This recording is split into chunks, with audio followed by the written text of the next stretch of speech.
di leen dalal ci xew-xewu jamono jaajëfal bu baax ñi ñu doon topp depuis 5 heures du matin ci seen matinal Dakar Direct jaajëfal itam équipe bu Dakar Direct bi yëpp jaajëfal bu baax a baax ñi nga xamante ni ñoo di jigéen ñi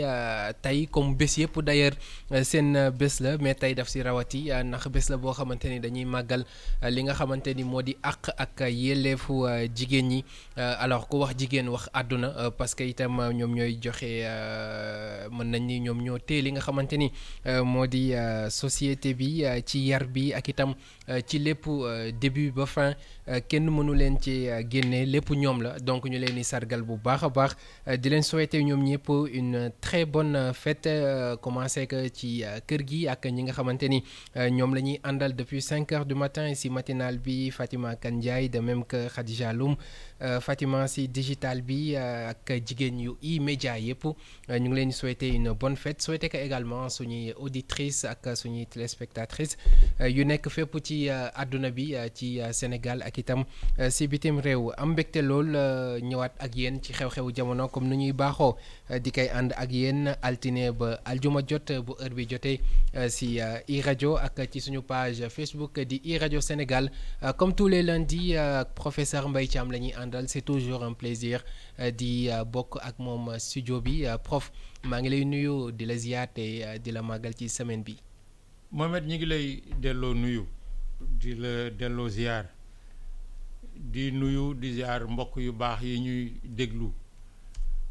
déglu altine ju ne juma ju nekk ci studio bi ñuy sotti suñuy xalaat ci seeni xalaat ñoom ñi ñuy déglu ak ci xalaat yi réew mi yépp ngir yaakaar ne bu ñu waxee ba pare ñoom it ñu xalaat ñeneen xalaat lumière dina ci génne boo xam ne dina am njariñ ci askan wi comme ñu ngi leen di ñaanal jàmm ak salaam ñoom ñëpp di ko ñaanal réew mi yëpp di ñaan bés bii di altine ñu dugg ci semaine bu bees bi yàlla nañ ci yàlla defal lu ëpp suñ càkkute ci jàmm ak yi ci war. ci jàmm surtout professeur ak ni nga xamante ni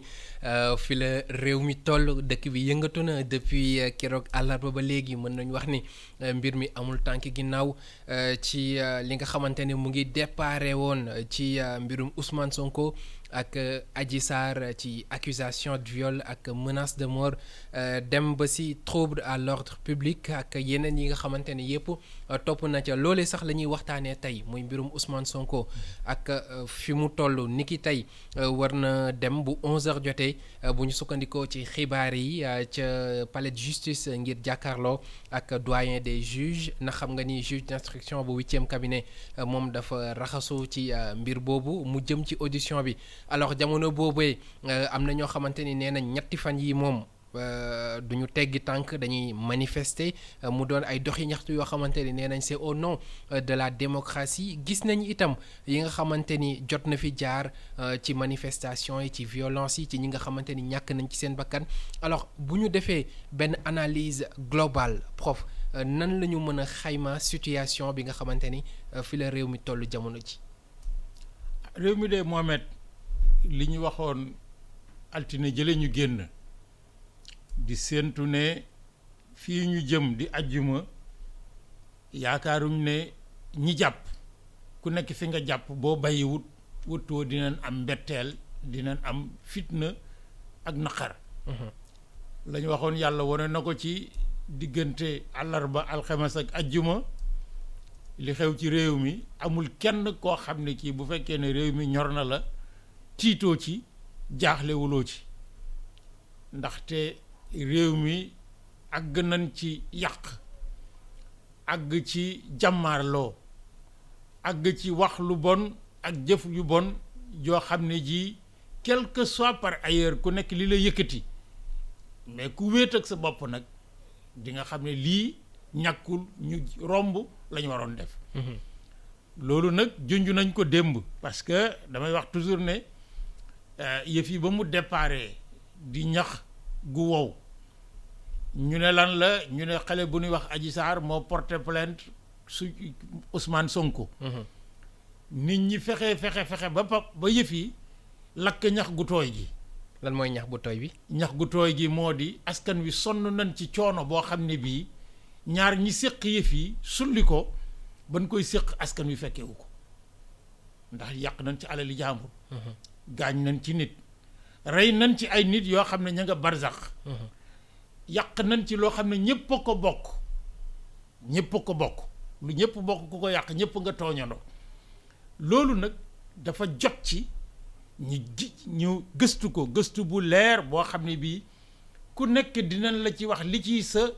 responsabilité ngir ëllëg ak si biir mu bañ ñoo dalaat ndaxte lii ñu junj muy ñi woote ne ñoom dañuy manifester tey ak suba ak gannaaw suba ndax dañoo bëgg a aar démocratie. am nañ ci droit waaye est-ce que fii ñu koy defee ak waxtu wii ñu koy defee ak contexte bi ñu koy defee li leen droit may war nañ koo mën a jël lépp. prof boo yaatalee loolu lan nga ci bëgg a wax. Mohamed gis nga dama mës a wax ne. lépp li droit di maye. ngor mayewu ko. droit ak ngor. li droit maye lépp. droit bari na lu mu maye. loo xam ne ngor mayewu ko. diine mayewu ko.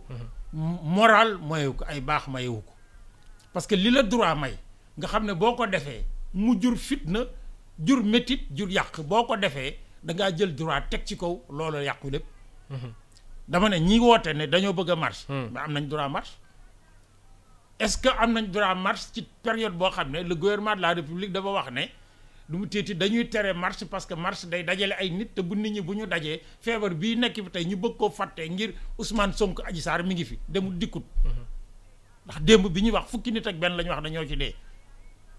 est-ce que loolu am nañ ci droit. ñaareel ba est-ce que li yàqu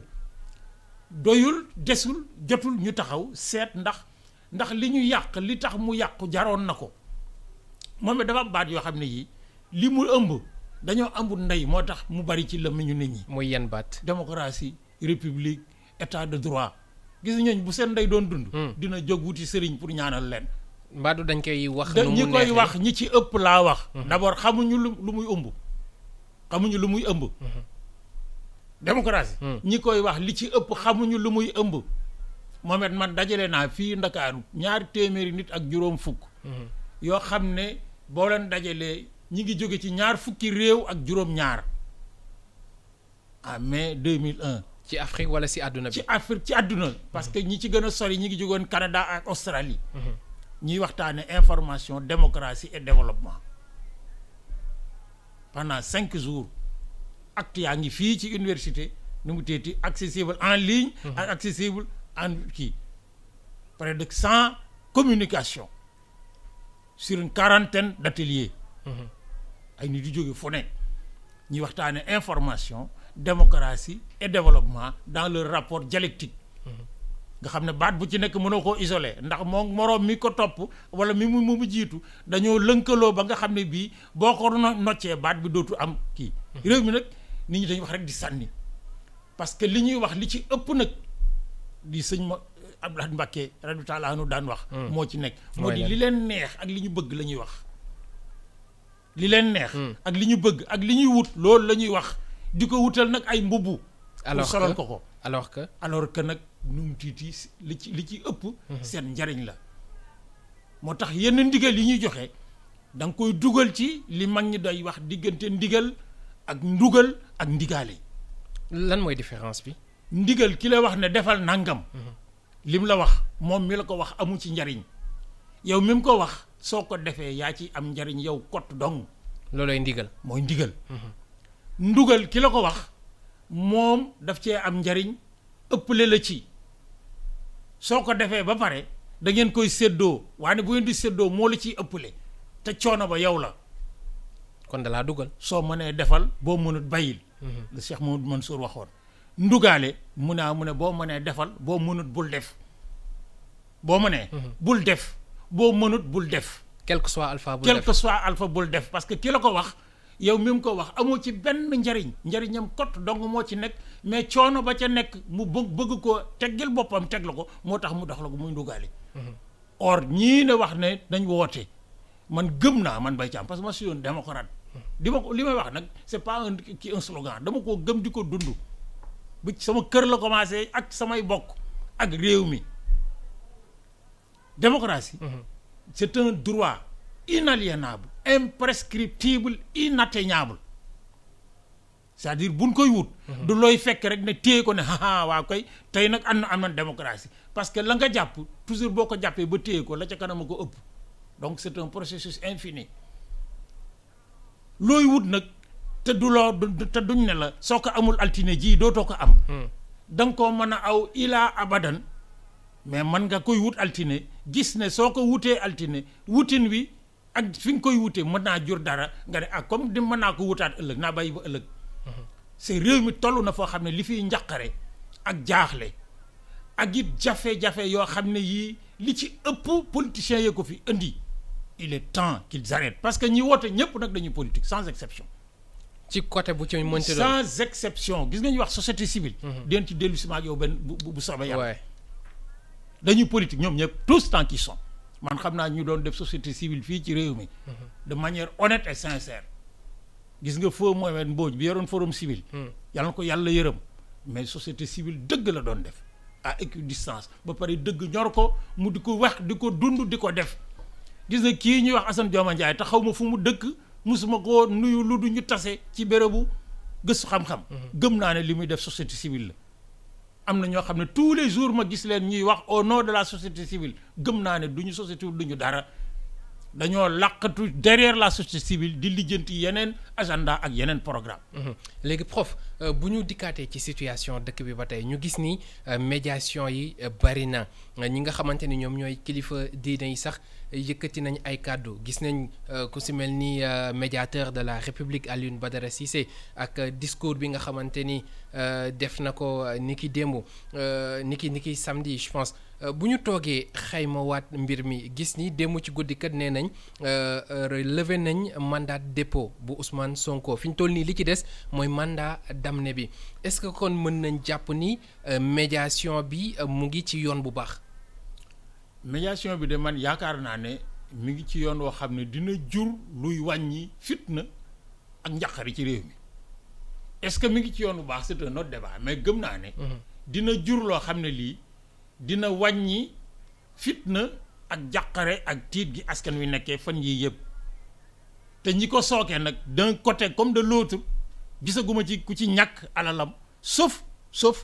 ñi nga xam ne ñi ngi ci kaso quand même depuis une semaine te kenn xalaatu leen.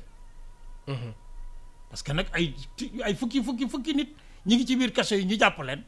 depuis bi affaire bi commencé te ci affaire bee tax ñu jàpp leen ñooñu nag ku leen xalaatul da ngaa bokkut ak ñoom geñoo ak deret ba seeni mbokk ñoom ñu ngi leen di xalaat. parce que débat bi fi ñu toll nii dañ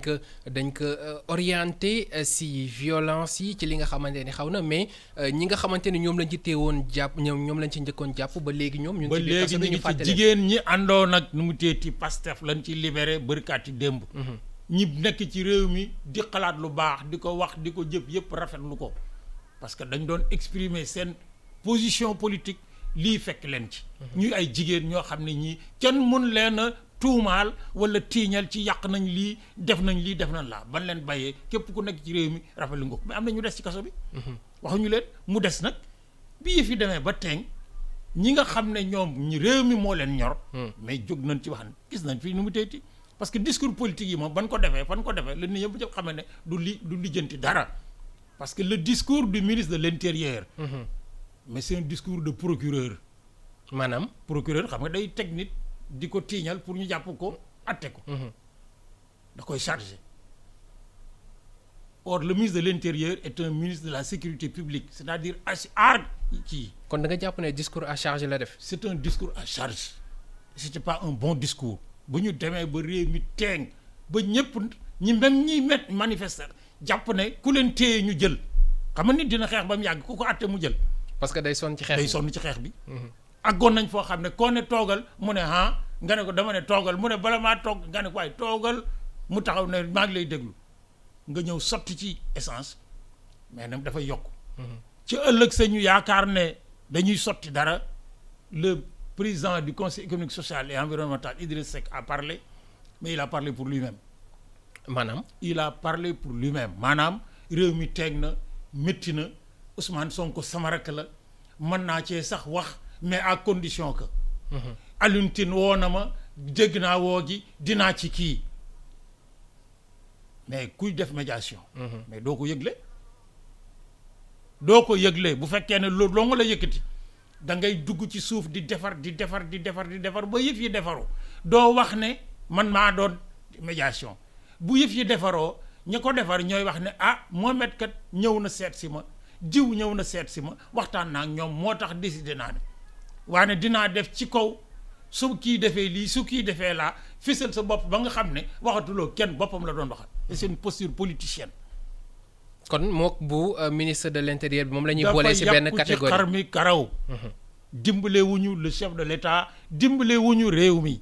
alors bu Alioune Badara Cissé. Alioune Badara Cissé a fait un discours trop long trop détaillé. ba nga xam ne li ci biir nga xam ne taxawaay bi ko posture may maanaam médiateur de la République mayoon ko mais waroon na mën a tax mu def un meilleur discours parce que il est plus intelligent plus fin que le discours qu'il a fait mais nag lu bari ci réew mi li ñuy wax wala ñu koy jëf toujours da nga ciy sentir seen bopp. Les frustrations qu'il a vécues depuis toujours politique frustration yi nga xam ne mi ngi koy daj ci posture médiature bii ñu ko jox muy une coquille vide feeñ na ci lim doon wax. émissaire ñi nga xamante ni ñoom ñooy kilifa diine yi nag. mu des nu mu teeti ñii nga xam ne mooy cadre unitaire de l'islam au Sénégal moo fondation bi ci suuf. Cheikh Ahmed Tidiane Sy Al Amin doomi Al Amin moo ko jiite ban koy taxawal man mii ci laa bokk. am na programme bu ñuy dawal depuis 2 ans boo xam ne bis bu génnee réew mi yëpp dinañ xam ne ñii politique taxaw leen parce que depuis 2 ans jënd nañ équipement matériel former ay nit IFAN bokkoon naa ci ñi leen former pour ñu numériser les œuvres des érudits sénégalais de l'islam. fépp fu nit yàlla nekk ci réew mi mës a bind téere bu baax boobu kii ñu fexe ba jot ca téere ba defaraat ko restaurer ko numériser ko bu ñu paree dañu defar une base de données boo xam ne looy wut ci àddina ci xam-xamu diine te nitu l'islamu Sénégal mas cee bind di nga ko fekk ci plateforme ñu ngi ciy liggéey ak yeneen mu des nag bi lii xewee mais ñu laaj seeni kilifa maanaam les xalifes généraux de toutes les confréries nag et de toutes les obédiences ñaan leen ndigal ak ñaan ñu may leen ko ñu dox xam nga ba ñuy doxi buñ génnoon télévision ne ñi ngi dem ñun seeti diw parce que diw nee na ñu nangam du sotti. mais dañoo dox ba jàpp ci dara lu dëgër loo xam ne war nañ ko mën a àggi askan wi ñu door ko àggi askan wi moo jur lii nga xam ne ñi ngi jëm ci sotti ci ndox même bu takk lépp fayut parce que tàkk-tàkk nag boo ci sottee ndox sa war a dina kii mais nu mu teeti dina des luy suus jëm kaw. mooy désescalade bi ñuy wax. désescalade bi. loolu nag ku mu bett da ngaa xamul ni diine ji taxawee ci réew mi ci matière bii ndax lii du fi gan. Mohamed gis nga ce qu'on appelle la révolution Torodo. 1776. Thierno Souleymane gis nga ñi ko def. nga xam ñi ko def ay sëriñ lañu yoo xam ne université Pire la ñu génn fukk lañu woon ak ñaar yu génn université de Pire ñibbi seen dëkk Fuuta gëstu réew ma sociologie anthropologie politique et autres ne taxawal soppi te gu bees dugal ko ci xolu nit ñi dugal ko ci biir nit ñi mu indi la révolution Torodo qui nous a donné la première constitution écrite du Sénégal. Avant la révolution française de 1789 avant la révolution américaine. Mohamed gis nga la saga omarienne Cheikh Omar. bi muy jógee fii ci réew mi dafa def li mu war a def lépp amul réew mi Sénégal fooy jaar te néew ñu la Cheikh Omar jaar na fi béréb sàngam bés sàngam def fi nàngam ba mu paree la jël la ngay jox ñi mu wóolu départ fii dem ba Sokoto. jaar Soudan jaar réew yi Guinée fu ne mu jaar fa ba Sierra Leone foo dem ñu ne la jaar na fa li bari ci li defar ci réew yooyu nu mu teeti Cheikh Omar ci la bokk la jihad de Maba Diakhou ba bi mu jógee amul genn kër ci diine ci réew mii xam nga dañu def ne Maba Diakhou mais Maba Diakhou nag moo jiite woon nag c'était le leader de son mouvement mais amul benn famille ci famille diine yi ñuy wax fii ci réew mi ñuy murit ñuy tiijaan ñuy xaadar ñuy leneen yoo xam ne seen doom bokku ci woon moom la fédéré autour d'un projet d'islamisation ñu di ko xeex ba mu daanu somb sous les coups de boutoir de Boursine Coumba Ndoffène. mais Mohamed gis nga l'émergence des confréries de ce pays médiation la waxtaan bi dans les années 1890 bi buur amatul ci réew mi tubaab bi faagaagal ñii ñu dem en exil mu rey ñii remplacer leen ci la maam Cheikh Ahmadou Bamba ak Seydi Cheikh El Hadji Malick feeñ récupérer leadership bi buur yi yore woon nit ñi soxla leadership dem ngooy ci seen gannaaw ñu di leen woon yoon di leen dàqal musiba di leen jàngal yàlla ak yonent bi doole jooju ba léegi moo fi des gis nga doole ji médiation bii gis nga keroog bi général de Gaulle jaaree Conakry en 1958 Sékou Touré wax ko li mu ko wax ba muy ñibbisi dans l'avion jëm si Ndakaaru ci la wax ne bu nu wàccee Dakar jarul yu di fa taxaw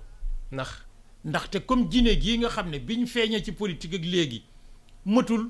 juróom fukki at ak Sénégal giy voté di fal ay député depuis 150 ans bu nu fa àggee gàcci am Bernard Cornut-Gentille qui était ministre des colonies dans l'avion ne ko bu nu àggee Sénégal ngeen may ma yéen ñu wutal ma oto ci aéroport ba ak escorte parce que man dafa am fu may dem aéroport Yoff jii la wàcc ñu jox ko escorte ak oto fu mu dem Touba la fanaan yi suñu waajur waa ba Sëriñ Fallu Mbàkke wax ak moom la muy wax ak moom waññeeku yendu Tiwaawan fekk fi xalifa bi wax ak ñoom bi mu ñëwee ci ëllëg sa la ne leen bu subaa bu ñu demee place Protet étudiants yeeg instituteurs yeeg intellectuels yi lu ñu xam ci lu bon deen ñu ko yàq waane réew mi ñi ñuy déglu nga xam ne bu ñu waxee ñu déglu leen dinañ wax te bu ñu waxee dina ànd parce que ñoom nee nañ jàmm moo leen gënal lépp lu du jàmm loolu ci génne le gouvernement de la booba fekk na Senghor ak Mamadou Dia jaaxle ba dem seen yoon bay fi wal jooju donc médiation ci réew mi mais boo ci génnee nu mu tudd sëriñ si dara lii ma lay wax di nga ko fekk ci téere bu ñuy wax les dossiers secrets de la décolonisation bu benn journaliste bi Georges Safar bindoon sur la décolonisation française en Afrique firnde yu wóoraat gëstu naa li ci des ci ay documents d'archives ba teg ci sama bët donc ñii lii ñu def dox dem seeti ki ñu war a seetu jox ko gëddaam jox ko dayoom ba pare won ko ñoom it ni ñu toll ci réew mi ci représentativité wax ak moom ci liñ yaakaar ne mooy génne réew mi ku yaakaar ne nu mu teeti mën nañ koo jële ci réew mi da ngaa xamul ne réew mi tëdde moo tax yaakaar nañ ne comme libéré nañ déjà ñi jàppandoo woon ak Ousmane Sonko ci dernière implication yu ñu ko impliqué woon marche non autorisée xaw ma insurrection le caméraman bu Jotna TV ak ses gardes du corps ak garde du corps comme bàyyi nañ leen te moo leen fa yóbboon xanaa ñàkkul suñ dinañ ko bàyyi mais bu fekkee dañ koy topp parce que nag justice dafa la war a mën a topp ba pare bàyyi la nga dem sa kër yaakaar nañ ne su bu ci jógee moom Ousmane Sonko dina waxtaan ak ñoñam parce que nag li ñu ko bëggoon def la aussi mënut a nekk doo jàpp nit mu ne ci biir kaso nga ne ko waxal ne nu mu teeti kii parce que moom xam na ne fii ak yëfi tànk du fa jógee chaque nag on fait de la politique nag mais il faut que les gens comprennent que tant que génnul woon su waxoon mais du ci jëlee dara mais bu génnee nag il a l'obligation morale et politique wax ci seen biir yoo xam ne seen wax la nag ñoom la Mbaye Thiam yoonam nekku ci Massamba yoonam parce que ñoom moom seen parti nag mais bu génnee nag ñi doon manifester ci tali bi ñi ci gaañu ñi ci dee ñi ci yàqale ak ñi ci kii mais ñëpp duñ passé il va falloir parler la ñuy wax nag ñoo ko xam man Mbaye Thiam du ma nett li gént ak jàmbur du ma wax nit nag su doon man parce que nag su doon man ki koy wax dafa xamul boppam ndax mais doo doon moom parce que kenn nekkul sa moroom jàmm kon nag teen wax mais du tee nag li ma wax démb moo di man daal gëwuma xam nga wax naa fii keroog ba nu yëkkatee yëf ne man gëwuma ne Ousmane Sonko dafa forcer xale bi tëdd ak moom xam wax naa ko waxaat ko sama baat ca kaw le viol moom man gëwuma ko mais j'ai l'intime conviction man Mbaye Thiam que gis nga lii mu séq xale bii bu leerul de manière très claire sur la base de faits concrets avérés mais ce sera une tâche dans sa carrière politique et de toute façon dafa mel ni béy way na mbuus parce que prof bu ñu demee ba ay nit ñàkk ci seen bakkan bu ñu demee ba ay entreprise lor aussi bu ñu demee ba li nga xamante ni moo di koom-koomu réew mi am ci ay jafe-jafe bu baax fi ñu toll nii dafa mel ni yoon la ci li nga xamante ni moo di Ousmane Sonko de même que pour le gouvernement du Sénégal ñu xam ku ci nekk lan mooy sa wàll ci tànku nag bi. xam nga y a deux choses yoo xam ne ñi koy wax ak ñi koy réfuter yëpp ku ci nekk mesuré wuloo li ci sa wareef mooy li waa Sonko yi ak Sonko dès l'affaire rek mooy ci lenn c'est un complot politique xam nga c'est un complot politique. ni ñu koy waxee di ko répéter mooy man defuma dara man Sonko lu jar mais lii xew xam nga loolu nag xel mën na koo nangu. mais ni fee ni yëf yi juddoo ak fa mu juddoo mais xel mënu koo nangu bu fekkee dañu waxante dëgg rek. par contre ñiy wax naan c'est pas un complot politique c'est pas vrai moo fa yóbbu boppam li tax ñu war a nangu ne il y a du complot politique waxuma du complot politique dans la chose moo di dañoo profiter sur une occasion bëgg régler un problème sans que ce soit lié nécessairement. dañoo profiter ci dara xew na ñu ne nañ ci profiter lijjanti ko loolu c'est pas un complot politique ndax li xew moo ko jur mais nag dañ ci toutes les occasions ne font pas le larron toutes les occasions ne font pas le larron. or donc citoyens sénégalais yi nga xam ne nag ñoom bokku ñi ak ci Macky Sall bokku ñi ci Ousmane Sonko mais ay citoyens lañu te nag bokk fële wala bokk fii taxul nga ëppale leen wala nga gën leen a néewle mais ils ont le droit de savoir ce qui s'est passé dans ce salon de massage. On va nous dire nag c'est une affaire privée oui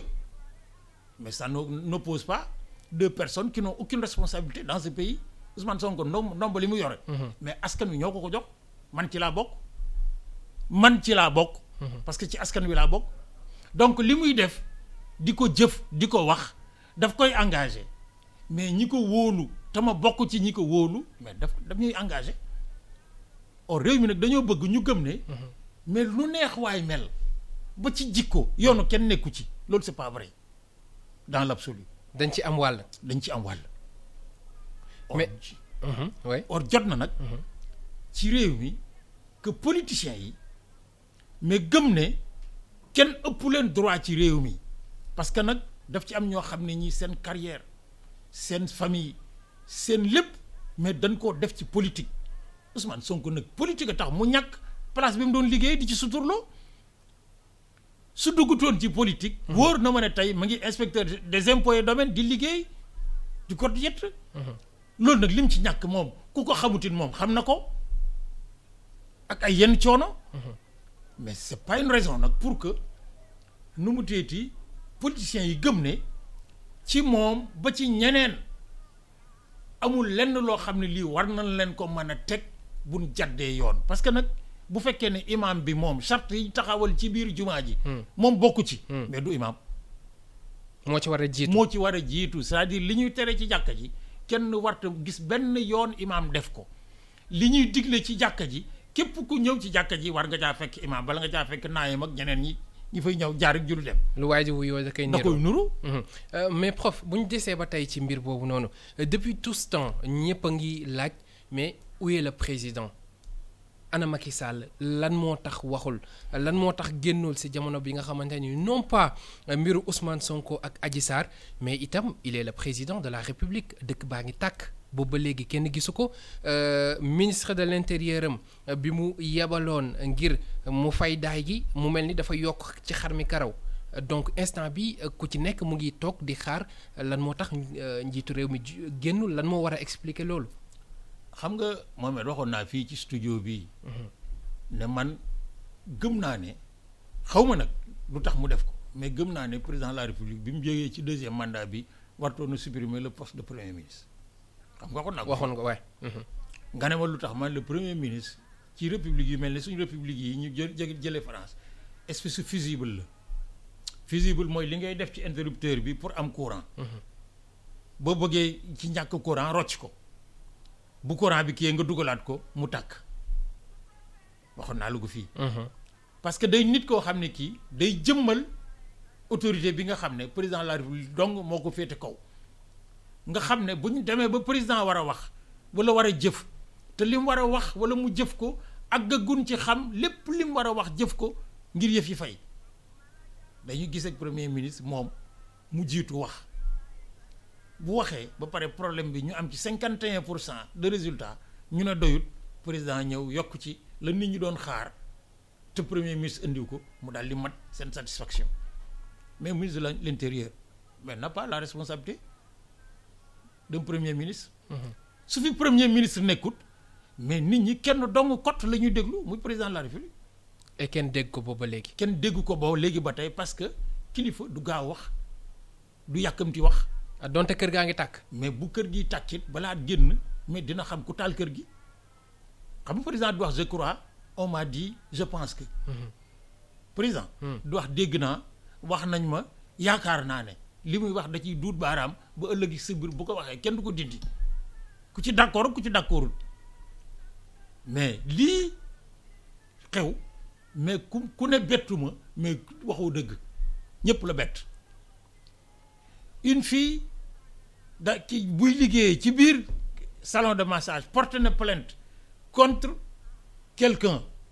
plainte ba jur coono boo xam ne bii tax na ñu fàtte ne mbas maa ngi fi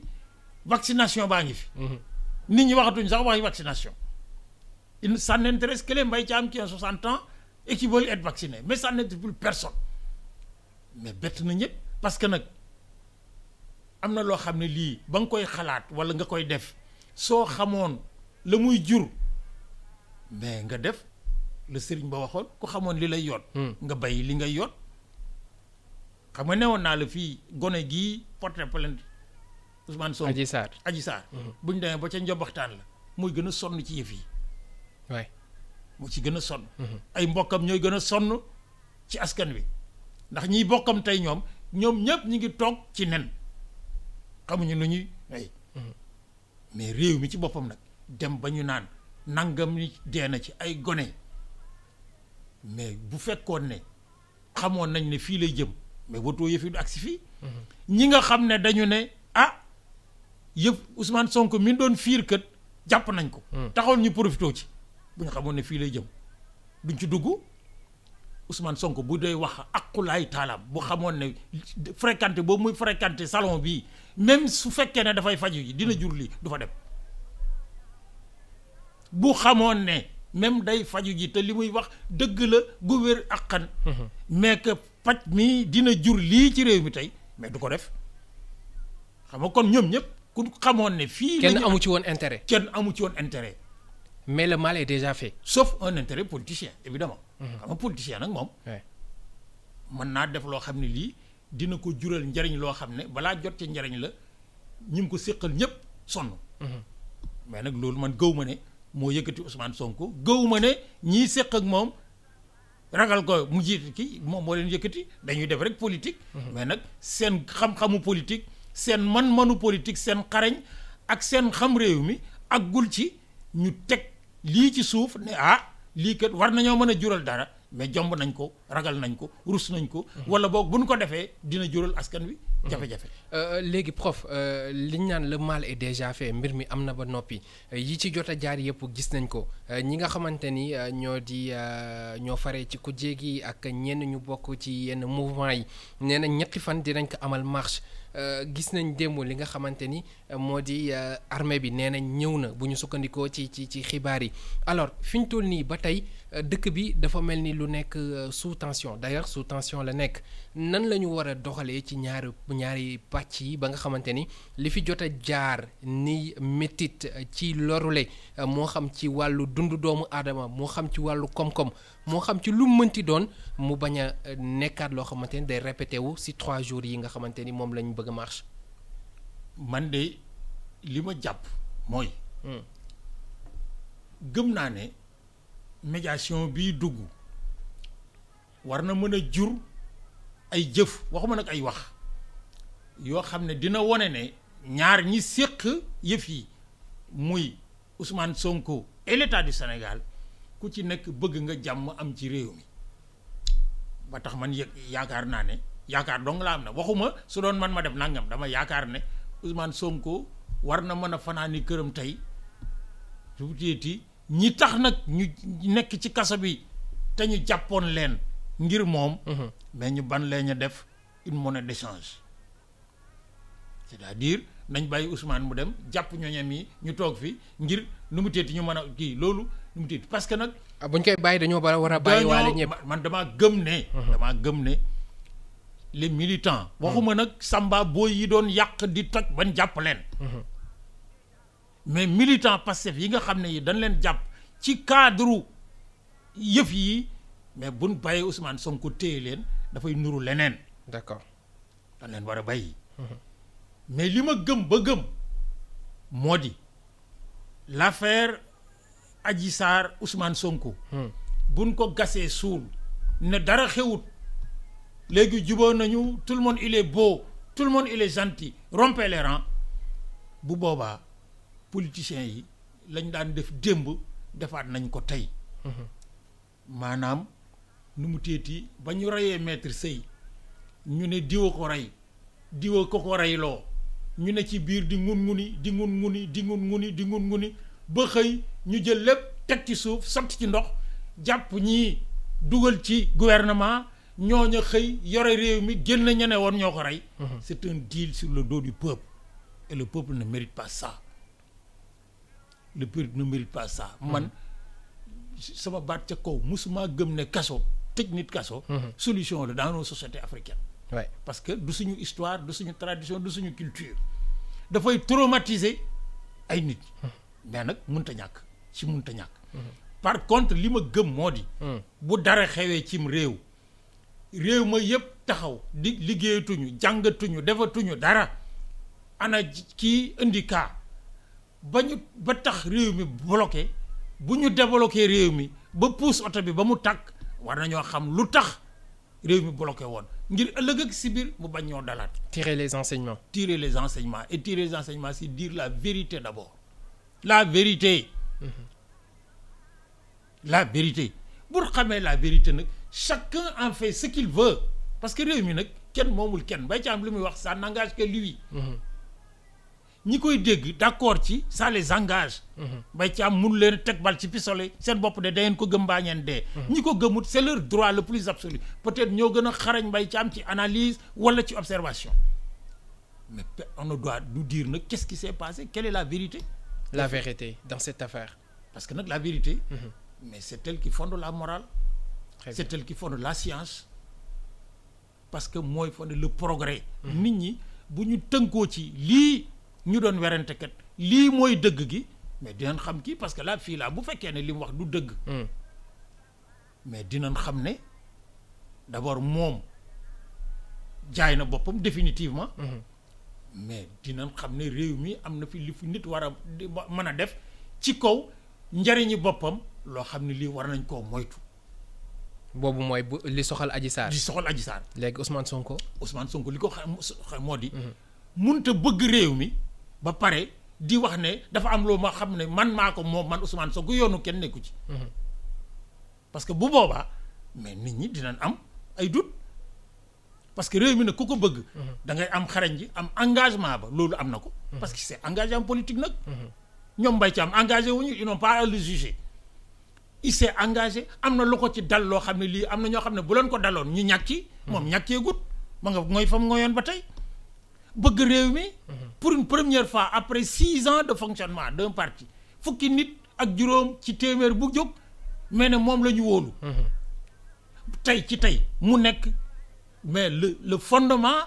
de ce qui est opposant au Sénégal ñiy wax nii ñëpp ku ci nekk da ngaa bëgg a lang ci saxaaram mu yóbbaale la parce que buñ sañoon seen saxaar ak bopp la ñuy yore kon dimbale wuñ ko seen bopp la ñuy dimbale. yooyu yëpp nag bu dajee ci nit mais amul droit naan c'est mon affaire ma vie privée damay non dafa warloo di sàmm boppam ba nga xam ne dara du gàkkal deram dara du gàkkal mbubbam ba ëllëg ak si biir bu taxawee yor réew mi nit ñi duñ mën a wax ne mën na ko. am na xarañ gi. mais jikko ji moo ñu desul moo ñu kii loolu nag. boo yàqalul kenn bu boobaa boppam lay yàqal. ak ñi ànd ak moom te di ay nit yu dëggu yu bëgg liñ bëgg ci réew mi. très bien professeur Mbaye Thiam jaajëfal nañ ko bu baax a baax waxtu bi dam nañu prof c'est toujours un plaisir di partager ak yow studio bi rawatina xew-xewu jamono tous les lundis et tous les vendredis damay ñëw rapidement si minute internautes yi tey moom xam naa dañ ciy jël quelque rek Adama Sall nee na kanji de indi prof lundi ba vendredi prof loolu dana métti ci yow de. te recteur ñu fii fekk ñun ñaar ñëpp. mu ngi noonu parce que prof day jàngale ba tey Adama Hadjibou Abdou Sidibé bonne fête à toutes les femmes merci beaucoup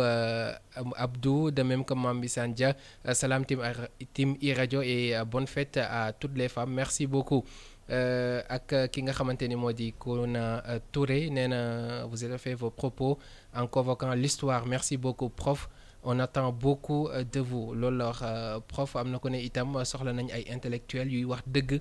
comme professeur Mbaye Thiam ak ñëpp ñi nga xamante ni commenté nañ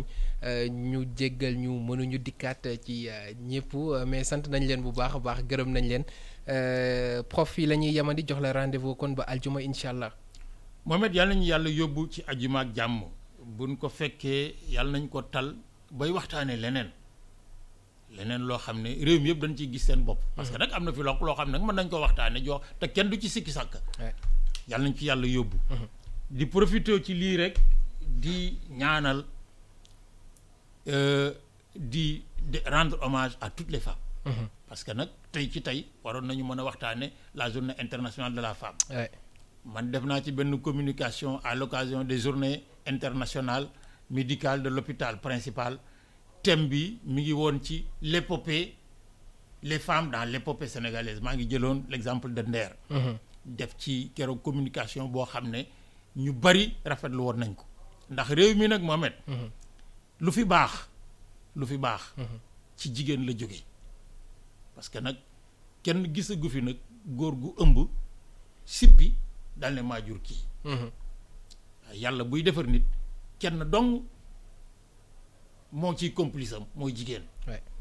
ba tax buñ amee journée internationale bu leen déjee mais ñëpp dañ ko war a rafetlu surtout nag ku ci mel ne man nekk ak jigéen joo xam ne tur wi ça signifie la lumière en arabe waaw ànd ak moom nag ci sutura ak teraanga